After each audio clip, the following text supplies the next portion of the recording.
કોરોનાની 1, 2 અને ત્રીજી લહેર હજી કેટલી બાકી?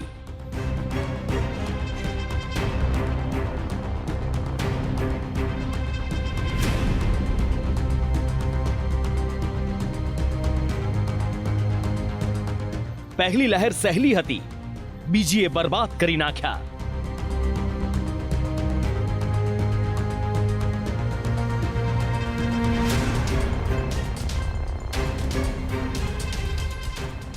અને ત્રીજી લહેરનો તાગ મેળવવો મુશ્કેલ છે.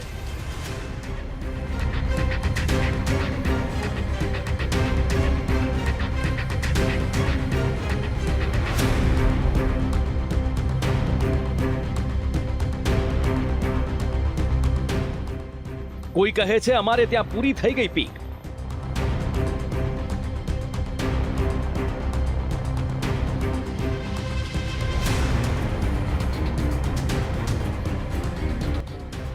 તો ક્યાંક ડરાવી રહી છે થર્ડ વેવની સ્થિતિ.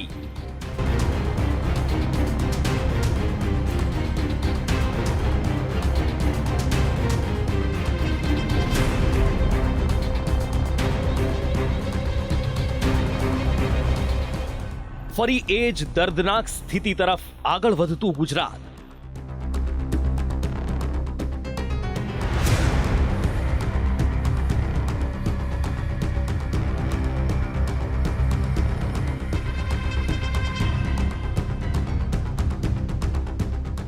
સર્વોચ્ચ સપાટીએ સંક્રમિતોનો આંક.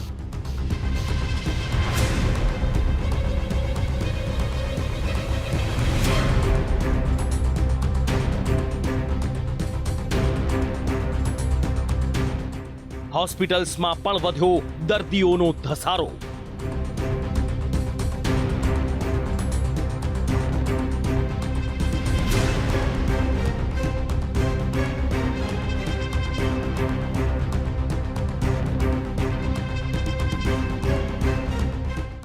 સંક્રમણની રફતાર વધી, પણ દર્દ કેટલું?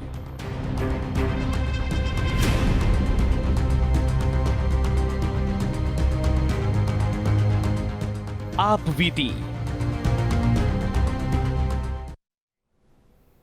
કોરોનાની ત્રીજી લહેર કેવી રહેશે, ક્યારે પૂરી થશે, પીક કેવી હશે, આ સવાલ નહીં, પણ સૌ કોઈ માટે આ શબ્દો, આ સવાલો કોયડો બની ગયા છે.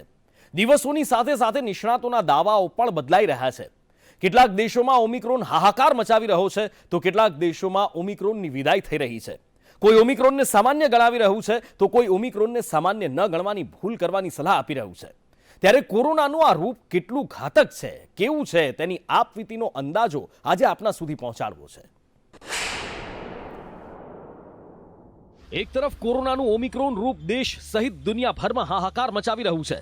છેલ્લા એક સપ્તાહમાં વિશ્વમાં કુલ 2,07,00,000 થી વધુ કોરોનાના કેસ નોંધાયા, જ્યારે 49,650 થી વધુ લોકોએ જીવ ખોયો. અને પહેલી, બીજી લહેરની જેમ ત્રીજી લહેરમાં પણ અમેરિકા ટોચ પર છે. દૈનિક કેસથી લઈ એક્ટિવ કેસ, મોતના આંકડામાં પણ અમેરિકા નંબર 1ની પોઝિશન પર છે. છેલ્લા 24 કલાકમાં વિશ્વમાં કોરોનાના કુલ 34,61,000 કેસ નોંધાયા, જ્યારે કે 8,832 લોકો મોતને ભેટ્યા. નવા કેસની દ્રષ્ટિએ 7,10,000 કેસ સાથે અમેરિકા ટોચ પર છે. બીજા નંબર પર 4,96,000 કેસ સાથે ફ્રાન્સ છે, જ્યારે 3,17,000 કેસ સાથે ભારત ત્રીજા નંબર પર છે. સતત વધતા સંક્રમણના પગલે મોતને ભેટતા નાગરિકોની સ્થિતિ જોતા બાઇડન સરકારે અમેરિકામાં 40 કરોડ N95 માસ્કનું વિતરણ કરવાનો નિર્ણય કર્યો છે. પણ આશ્ચર્યની વાત એ છે કે દૈનિક 1,08,000 કેસ અને 350 થી વધુ મોતનો આંકડો નોંધાવા છતાં બ્રિટન સરકાર દાવો કરી રહી છે કે દેશમાં ઓમિક્રોનની પીક સમાપ્ત થઈ ગઈ છે. એટલું જ નહીં, બ્રિટિશ વડાપ્રધાન બોરિસ જોન્સને બુધવારે દેશમાં ફરજિયાત માસ્ક પહેરવા સહિતના અનેક પ્રતિબંધો દૂર કરવાની જાહેરાત કરી. જોન્સને કહ્યું કે વૈજ્ઞાનિકોનું માનવું છે કે દેશમાં કોરોનાનો નવો વેરિયન્ટ ઓમિક્રોનની લહેરની પીક સમાપ્ત થઈ ગઈ છે. આવી સ્થિતિમાં હવે સરકાર દ્વારા ફરજિયાત માસ્ક સહિતના અનેક નિયમો દૂર કરવામાં આવ્યા છે, જે પૈકી સરકારે દરેક જગ્યાએ ફરજિયાત માસ્ક પહેરવાનો નિયમ દૂર કર્યો છે. હવે લોકો ઈચ્છે તો જાહેર સ્થળોએ માસ્ક વગર ફરી શકે છે. આ સાથે જ ટૂંક સમયમાં શાળાના વર્ગોમાં પણ ફરજિયાતપણે માસ્ક પહેરવાનો પ્રતિબંધ દૂર કરવામાં આવશે. દેશમાં ઓમિક્રોનની સ્થિતિને ધ્યાનમાં રાખીને ઘણા નિયંત્રણો હળવા કર્યા બાદ બ્રિટનમાં હવે લોકોને ઘરેથી કામ કરવા માટે કહેવામાં આવશે નહીં. દેશમાં પણ કંઈક આવું જ જોવા મળી રહ્યું છે. ભારતમાં 8 મહિના બાદ નવા કેસની સંખ્યા 3 લાખને પાર પહોંચી છે. બુધવારે 24 કલાકમાં દેશમાં 3,17,000 નવા કેસ સામે આવ્યા છે. આ દરમિયાન 484 લોકો કોરોના સામે જિંદગીનો જંગ હારી ગયા. અગાઉ બીજી લહેરમાં કેસમાં ઘટાડા દરમિયાન 15 મેના રોજ 3,11,000 કેસ જોવા મળ્યા હતા. દેશમાં ત્રીજી લહેર પીક તરફ આગળ વધતી હોવાનો પુરાવો એ વાત પરથી લગાવી શકાય છે કે દેશમાં અત્યારે 19 લાખથી વધુ એક્ટિવ કેસ છે અને પોઝિટિવિટી રેટ વધીને 16.41%એ પહોંચ્યો છે. એટલું જ નહીં, દેશના 11 રાજ્યોમાં એક્ટિવ કેસનો આંકડો 50,000ને પાર છે.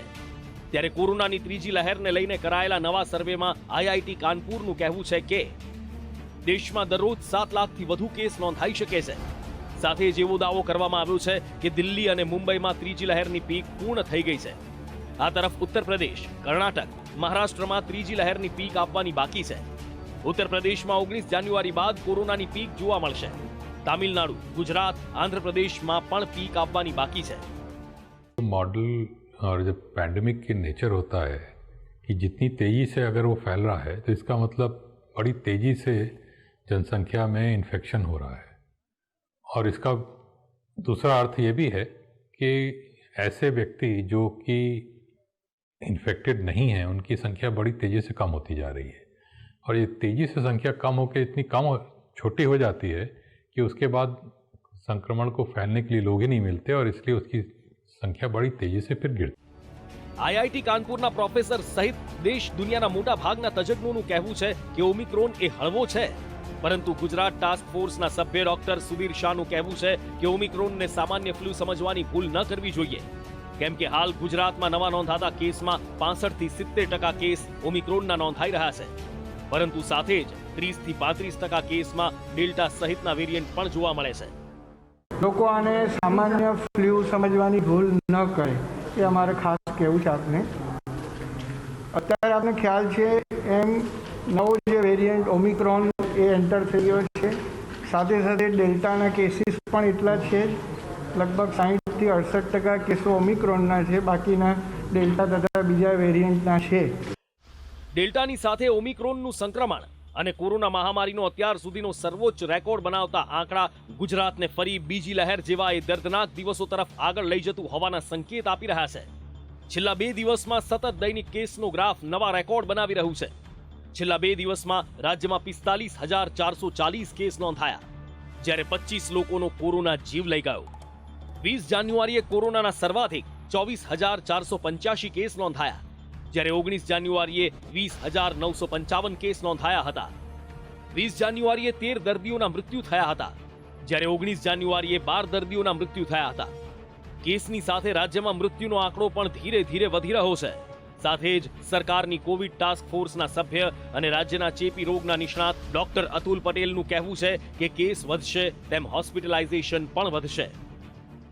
કે જો ઓમિક્રોનના કેસીસ બહુ જ ઝડપીએ વધશે ને આપણી પાસે જો લાખોની સંખ્યામાં કેસ આવે જે અમેરિકામાં થઈ રહ્યું છે, જો એવું થશે તો ભલે આપણે એના 1 થી 2% વાત કરીએ, પણ જ્યારે લાખો પેશન્ટ હશે તો એના 1 થી 2% એટલે સાઇઝેબલ નંબર થઈ જશે આપણી પાસે. તો ત્યારે આપણે હોસ્પિટલની જરૂરિયાત પડશે અને આઈસીયુની પણ જરૂરિયાત પડશે. નિષ્ણાતોની આ શક્યતાનો પુરાવો પણ ધીરે ધીરે સામે આવી રહ્યો છે. ગુજરાતમાં કોરોનાનું એપિસેન્ટર ગણાતા અમદાવાદની હોસ્પિટલ્સમાં દર્દીઓની સંખ્યા વધી રહી છે. રાજ્યમાં ફરી કેસ વધી રહ્યા છે, તેવામાં અમદાવાદની 1200 બેડ હોસ્પિટલમાં પણ દર્દીઓ આવવાની શરૂઆત થઈ ચૂકી છે. જે રીતે કોરોના કેસ વધતા જઈ રહ્યા છે તે જોતા અમદાવાદની અંદર હોસ્પિટલની અંદર પણ દર્દીઓ દાખલ થવાની શરૂઆત થઈ ચૂકી છે. તેવામાં અમદાવાદની 1200 બેડ હોસ્પિટલમાં કોરોના પોઝિટિવ દર્દીઓને એક પછી એક લાવવામાં આવી રહ્યા છે. પહેલી શરૂઆતથી જ જે તબીબો છે તે કહેતા હતા કે જે રીતે કોરોના કેસ વધ્યા છે પરંતુ ઘાતકતા નથી, પરંતુ હવે ધીરે ધીરે કોરોના કેસમાં જે સતત વધારો થઈ રહ્યો છે ને તે જોતા જે 1200 બેડ કોવિડ હોસ્પિટલ છે તેમાં દર્દીઓ આવવાની પણ શરૂઆત થઈ છે, જે એક ચિંતાનો વિષય છે. પછી એક એમ્બ્યુલન્સ છે તે સિવિલ હોસ્પિટલ કેમ્પસની અંદર ફરીવાર જે છે તે જોવા મળી રહી છે. ફરીવાર દર્દીઓનો જે વધારો છે તે હોસ્પિટલની અંદર થતો જઈ રહ્યો છે. અમદાવાદની 57 ખાનગી હોસ્પિટલમાં 234 દર્દીઓ દાખલ છે, જ્યારે 20 દર્દીઓ 3 ખાનગી કોવિડ સેન્ટરમાં દાખલ છે. 79 જેટલા દર્દીઓ વેન્ટિલેટર પર છે. ખાનગી કોવિડ હોસ્પિટલમાં 10 દિવસમાં કોરોનાના દર્દીઓમાં 6%નો વધારો થયો છે. 1200 બેડની સરકારી કોવિડ હોસ્પિટલમાં 50% જેટલા દર્દીઓ દાખલ છે. સુરતમાં સિવિલ અને સ્મીમેરમાં મળી 128 દર્દીઓ હોસ્પિટલમાં છે. તેમાંથી 34 દર્દીઓની હાલત નાજુક છે, જ્યારે સમગ્ર સુરતમાં 428 દર્દીઓ હોસ્પિટલમાં છે. રાજ્યમાં કોરોનાના કેસ વધતા ધન્વંતરી કોવિડ હોસ્પિટલ શરૂ કરવાની તૈયારીઓ કરવામાં આવી છે. આ હોસ્પિટલમાં 1000 બેડની વ્યવસ્થા કરવામાં આવી છે. સરકાર પાસે સ્ટાફની પણ માંગણી કરવામાં આવી છે. સરકારના આદેશ બાદ ધન્વંતરી કોવિડ હોસ્પિટલ શરૂ કરવામાં આવશે. પરંતુ કેટલાક એવા પણ કોરોના વોરિયર્સ છે જેઓ બીજી લહેર અને ત્રીજી લહેરમાં કોરોનાને માત આપવામાં સફળ રહ્યા. ત્યારે બીજી લહેર કરતા ત્રીજી લહેરના સંક્રમણને તેમના શરીરને કેવી અને કેટલી તકલીફ આપી તેનો અનુભવ તેમના જ શબ્દોમાં સાંભળીએ. ફાલ્ગુની ચૌધરી. મને સેકન્ડ એન્ડ થર્ડ બંને વેવની અંદર કોવિડ પોઝિટિવ થઈ હતી હું. જ્યારે સેકન્ડ વેવની અંદર મને રિકવર થતાં 12 થી 13 દિવસ લાગ્યા હતા. થર્ડ વેવની અંદર 3 ડેઝની અંદર જ રિકવરી આવી ગઈ છે. ને કોરોનાની બીજી લહેરમાં મને કોરોના પોઝિટિવ આવ્યો હતો ત્યારે મારું ઓક્સિજન લેવલ છે બહુ ડાઉન હોઈ ગયું હતું. શ્વાસ લેવામાં તકલીફ થતી હતી અને શું કહેવાય કે શરીરમાં જીવ જ નહોતો રહ્યો. પછી મેં વેક્સિનના મારા 2 ડોઝ પૂરા કર્યા એટલે અત્યારે હમણાં મને 7-8 દિવસ પહેલાં પોઝિટિવ આવ્યો હતો પણ વેક્સિન લીધેલ હતી એટલે કાંઈ પ્રોબ્લેમ થયો નથી અને અત્યારે પાછો નેગેટિવ આવી ગયો છે. કોરોનાની ત્રીજી લહેર હળવી છે એ વાતમાં કોઈ બેમત નથી, પરંતુ સમયની સાથે બદલાતી નિષ્ણાતોની ભવિષ્યવાણી વધુ ને વધુ ડર પેદા કરી રહી છે. તજજ્ઞોનું કહેવું છે કે ઓમિક્રોન કોરોનાનો છેલ્લો વેરિયન્ટ નહીં હોય. સંક્રમણના કેસ જેટલા ઝડપથી વધશે તેમ તેમ નવા વેરિયન્ટ આવવાનું જોખમ પણ એટલું જ ઝડપથી વધશે. છેલ્લા 2 વર્ષમાં કોરોનાના નવા વેરિયન્ટ સતત જોવા મળ્યા છે. Alpha, beta, gamma, kappa, delta plus અને ઓમિક્રોનના કહેરને વિશ્વ આખાએ અનુભવ્યો છે. હજી પણ વાયરસના વેરિયન્ટ રોકાવાનું નામ નથી લેતા કે ન તો તેમનો કહેર ઓછો થઈ રહ્યો છે. ત્યારે આવી સ્થિતિમાં 2 ગજ કી દૂરી અને કોવિડ પ્રોટોકોલનું પાલન કરવું માનવજાત માટે અતિ જરૂરી છે. કેમ કે સરકાર પણ કહી ચૂકી છે, નિયમો પાળવા જનતાની જવાબદારી છે, સુવિધા આપવાનું કામ સરકારનું છે. ગુજરાત સરકારે પણ આ SOP એ પ્રજા સમક્ષ મૂકી છે અને એનું પાલન કરવાની જવાબદારી સરકારની લોકોની છે.